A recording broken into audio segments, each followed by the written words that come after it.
Good Tuesday morning. A little bit of a light night in sports last night. You did have a Stanley Cup final game that ended up being a blowout as my new favorite hockey team, the Vegas Golden Knights, up 2-0 in a Stanley Cup final. No baseball, but I'm starting to get flashbacks. I'm starting to get some of these PTSD feelings about the Mets going down to Atlanta.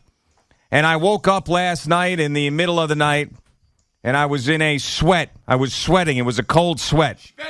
And I either said to myself, you either caught something in Las Vegas that has given you a fever, or you are worried about the Mets down in Atlanta because the last time you saw them down in Atlanta, the entire 2022 season that was so much fun crumbled and never got back on track. And here we are. Now, it's not as critical. It's June as opposed to September, close to October.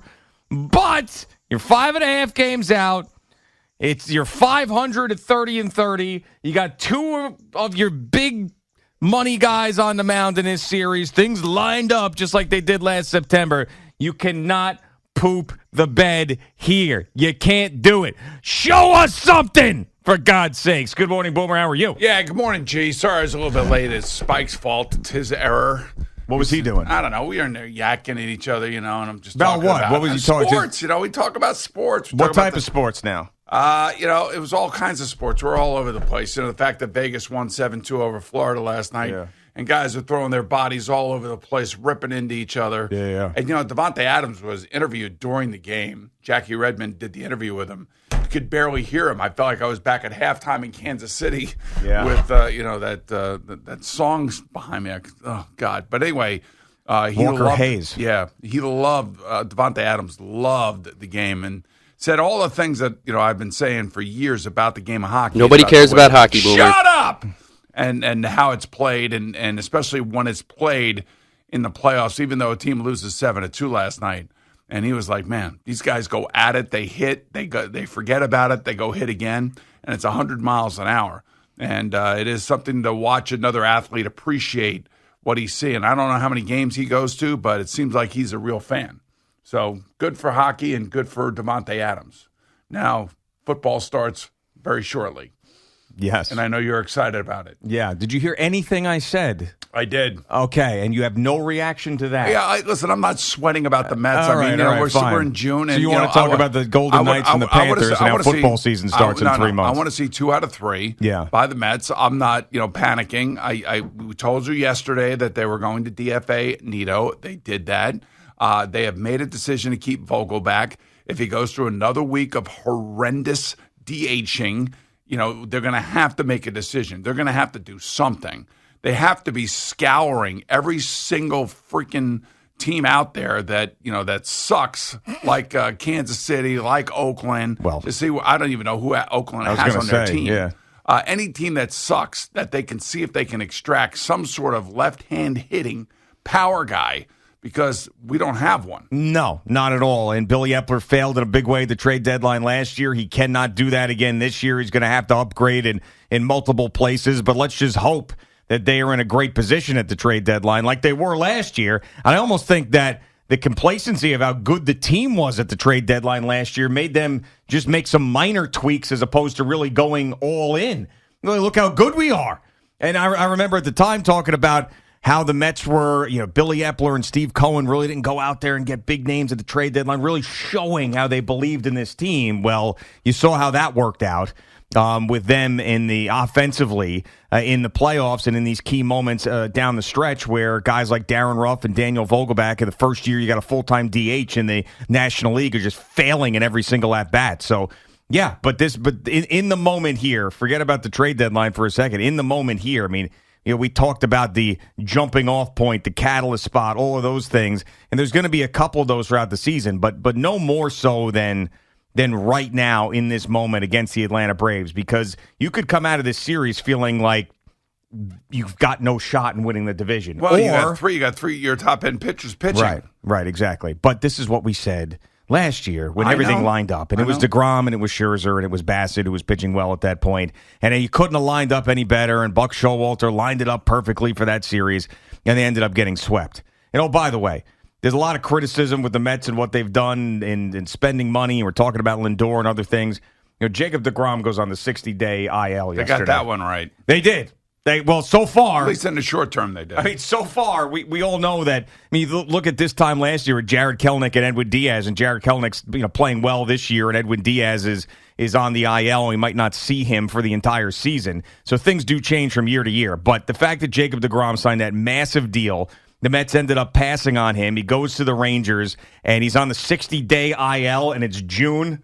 Is just it really is par for the course for him. I mean, I don't want to be rooting against him, but I'm sorry. I mean, it kind of feels like validation in a way. Well, I think what the Mets did is they said, you know what we'd rather take a short-term approach with older pitchers than a 5-year approach with an older pitcher who has a history of just totally having all these anomalies going on and all these different injuries going on. So let's take a short-term approach with Scherzer and Verlander and give them the money in a shorter period of time as opposed to paying Jacob Degrom and going through this over and over and over and over and over again with him. So they seem to have gotten that one right, at least at the moment. And I would just say that, it's Francisco Lindor, it's Daniel Vogelback, it's Starling Marte. It's these guys that just have not come through. And, you kind of had a couple games here and there. Nimmo seems to be, a consistent player, plays well, gets on base. And if you're Thomas Nido, you can't complain. I mean, you have a 278 OPS. I mean, you could be the greatest defensive catcher in the history of the league. They're not going to keep you, especially after Alvarez is doing what he's doing. Yeah, I mean, I think that you could probably, if you're Tomas Nido, I agree. I'm just playing devil's advocate for a second. If you're Tomas Nido, you're probably thinking, why can't you carry 3 catchers? Use me because the pitching staff loves me, and get rid of Vogelback because this guy's a total bum, and have one of the young guys be the DH all the time and figure it out that way. I mean, that's probably what I'd be thinking if I were him. But the Mets are thinking, all right, carrying 3 catchers doesn't make sense, and we're going to give Vogelback another shot, and it will upgrade that, and we'll change that as the season goes on. But I think I'd be a little upset if I were Tomas Nido, but it's not like he's, as you say, he's not Johnny Bench, he's not Carlton Fisk. They signed Narvaez, and we all wanted Alvarez here. I think Nido was a luxury only if Alvarez was overwhelmed. Yeah. And he's not been overwhelmed. He's been fine, and he's a rookie. Like Anthony Volpe, he's a rookie. It's going to take them, it's going to take him a year or two to figure it out and to really get totally comfortable. But they're hitting home runs. They're not maybe hitting for great averages, but to me, when I listen to the pitchers talk about Alvarez, I'm like, they're happy with him. Oh yeah, well and I think that they probably were thinking when Narvaez came back up that maybe Alvarez he would go back down, but he played himself onto this team, and he's here to stay now, and that's the end of it. He deserves to be the everyday starter. Exactly, and there's no question about it. He has earned that, and I think that that's the best route for them. And really, this is what the fan base wants. I mean, you want your team, and this is what Steve Cohen talked about being Dodgers East. There's 2 ends of that. One is you're in on every free agent. You can retain your own. There's not going to be a monetary blockage for anything. And also, it's the developing of guys and bringing those guys up to be everyday players. That is what the sustainability of winning is in Major League Baseball. And this is why the Yankees have fallen short in recent memories. A lot of these young guys that Brian Cashman was counting on to be everyday players have not worked out for them. And that's what the Mets need to be sustained. Beatty, Vientos, Alvarez, all these guys have to work out. They do. And I'm really, really happy that we've seen all of them to this point. I'll tell you what about, Pete Alonso and Brandon Nimmo? They've worked out. Yeah, sure, absolutely they have, yeah. But the pitching problems, that's a whole nother set of circumstances. You thought you had pitchers, and then all of a sudden, you get thoracic outlet syndrome, and then you have elbows and necks and backs and all sorts of crap. I mean, what happened with the Mets, and they should have had something akin to the Atlanta Braves pitching staff that just could never, ever stay on the field. Yeah, I mean, and there was multiple versions of that, all the way back to Generation K, when you had Pulsifer, Wilson, and Isringhausen, and those guys coming up and thinking that they were going to be Maddox, Glavine, and Smoltz 2.0, and of course that never worked out. And then you get Harvey and Syndergaard. Yeah. I mean, it's Jacob Degrom as well. Jacob Degrom was awesome. Probably, I mean, the second best pitcher in Mets history. Well, arguably Doc Gooden, number 2. Obviously, Seaver 1, Gooden and Degrom there. But look at the way his career ended. We don't even care about him anymore.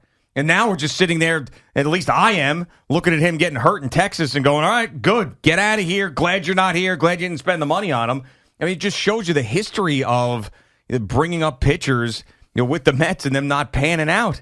I mean, they really have, throughout the organization, homegrown guys, both either with pitching or everyday players, have never really worked out the exact way you've wanted them to in the last number of decades. Well, you got to go back to Seaver, Kuzman, Matlack, Gentry, and Nolan Ryan. Basically, Think about that. Think about that for a second. I mean, yeah. Think about the Mets had Nolan Ryan and got rid of him. The Mets for had Jim Tom Fregosi, Seaver. by the way. Yeah, Jim Yeah. Fregosi. The Mets had Tom Seaver. They got rid of him. Yeah, that's true. But they also had Jacob Degrom and got rid of him, and now he's... But it's a different story. Yeah, right. Now. Yeah, Back I know. then, those guys were men. They actually pitched. Yeah, they did, and Jacob Degrom has not. And I really thought he was actually going to pitch through stuff this year, and he wasn't going to ask out of games and all that stuff. But no, I mean, he's once again legitimately hurt. Well, whatever it is legit, and it's not our problem anymore. It's basically Texas's problem, and let them worry about it. But again, I did not lose sleep last night. I did. Because the Mets are in Atlanta. I'd like to see the Mets take 2 out of 3. I'd like to see the pitchers do what they were brought here to do, and I'd like to start seeing some, offensive pop and key hitting by Francisco Lindor, especially with runners in scoring position. I like the fact that the young guys are up here. I'd like to see more of Vientos. I mean, I know he doesn't have great numbers, and just because somebody's raking it down at AAA, by the way, doesn't mean that the moment they come up to the major leagues, they can handle it. Oh, sure. And we're seeing that at times.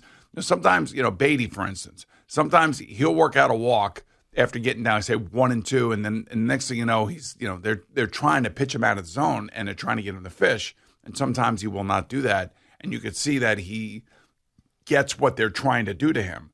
But then there will be other times where he will swing over a pitch and miss it by 2 feet. And the ball will end up down by his toes. Yeah. And he'll strike out.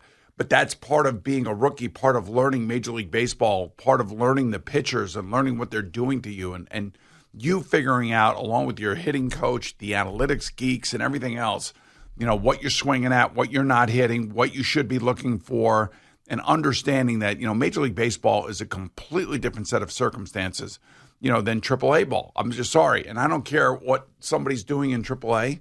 You could sit here and you can argue with me all day long, and I don't want to get into an argument, but I'm not going to argue about AAA baseball. Once you get up into the big leagues, and I don't care at what level it is, I don't care if it's the NFL, I don't care if it's the NHL, I don't care if it's the NBA, Major League Baseball, Major League Soccer even, man, it goes from a different level. It goes like to warp speed, and it happens fast. And if you're not ready for it, we'll be able to tell. I would just say, in regard to Vientos, everybody was excited when he came up here. Yeah. And you see his numbers. You see his production. It is down. It is not what it was at AAA. Is that because he's not playing enough? Maybe. They should let him play through it, no matter whether it's a right-handed or a left-handed pitcher? Or should they send him back down and get him more at-bats down there so he starts feeling comfortable again in the batter's box? Well, I'll give you a perfect example. That's always the rub with these guys. Yeah, of course. I'll give you a perfect example. Last year, the Mets were in dire need of offense with that Braves series down in Atlanta in September because Starling Marte was hurt and Francisco Alvarez got called up. He was thrown in there to be the DH, and he was totally overwhelmed. Absolutely overwhelmed in that series because he went from being a AAA superstar, hitting bombs and going viral on social media every single night to being thrown smack dab in the middle of a pennant race between 2 of the best teams in the game. And he wasn't ready for that. But he was only brought up because of an injury, though. That's the thing. I mean, it wasn't. But they needed offense. They didn't call him up and sit him on the bench. They called him up and threw him in the lineup and said, "We need you to hit." And he wasn't ready. Nope, he was not. But it didn't ruin him. No, it didn't. You could tell by watching him. He knows what he's doing behind the plate. He knows how to hit. We always have to remember that he is a catcher. Mm-hmm. He's not a shortstop or a left fielder or center fielder where you're expecting. I don't know. What would you expect from him? 25 and 90? Be great. I think you could expect that from him eventually. Yeah. I don't know if we'll get that from him this year, but I do think that he's a keeper and he's a guy that should be here. And they're not going to carry 3 catchers. We know that. And by the way, Gary Sanchez hits another home run for the Padres last night. He's had 3 home runs in 21 at-bats since joining the San Diego Padres. It wasn't going to happen here for him, but it's amazing. Watching the highlights this morning, it's like, what a resurgence from reborn Gary Sanchez in a Padres uniform. Interesting that there were a lot of people that shot down that signing for the short period of time that they brought him here because of the injuries. The dry I didn't eye, want him. I didn't want him. Well, I mean, they had to do something. They didn't have. They needed a backup catcher. Yeah. So why not go get somebody that has some sort of experience, whether you like it or you don't? They only brought him here for a week, and it wasn't until Navarez was going to be healthy, and then they were going to DFA Nito. We all knew what the hell was going on here. And at least they gave him a shot, and other teams saw him, and the Padres had a need. That's right. Well, Padres are going through a ton of injuries. You talk about a team that's got a payroll. Yep. And guys at big names that are either hurt or out of the lineup now all of a sudden. It's the same thing. The Padres and the Mets are like, mirror images of each other. Yeah, but the Mets have been healthy for the most part. True. And they just had a lot of underperforming. All right, it is Boomer and Gio just getting started on this Tuesday morning. Jerry is back. We'll get an update from him.